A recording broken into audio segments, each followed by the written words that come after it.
पूर्व भिडियो जमी देखते आम केदारनाथ बाबा दर्शन हो जाता एवं आम गौरीकुंड रिटर्न करजु कि पूर्व मुझे कथा आपण सहित सेयार करी ये जो 4-5 घंटा लाइन देके आम ठिया दर्शन करने बदल में गोटे वीआईपी दर्शन भी अवेलेबल अच्छे जार प्राइस हूँ 2500 टଙ୍କା देले से लाइन में छिड़ा हाँ पड़ोनी किंतु ये जो गेट देखा जो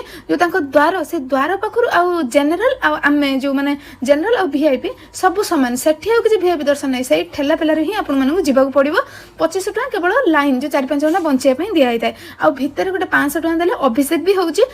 पूजा पाठ पूरा विभिन्न प्रकार कि मत लगे नदेले भी भल से दर्शन हो पार बढ़िया से पूजा पाठ हो पार भर को तो कैमेरा एलाउ नहीं ना भर में नहीं देखे खाଇବା पीबार भरपूर सुविधा अच्छी किंतु कॉस्ट टिके हाई चा फा सब मिल किंतु टिके हाई रेट रे आउ गाधेबा ये टेंट हाउस रे किसी भी सुविधा नहीं बाकी जब आप होटेल रूम नौ गाधेबा सुविधा अच्छी रूम आप बहुत सारा क्वेश्चन आसते रूम कौटी बुक कर रूम ये भी आसिक बुक कर भिडियो फुल डिटेल्स आम गोटे लॉन्ग वीडियो आसो मुझे सब पूरा शेयर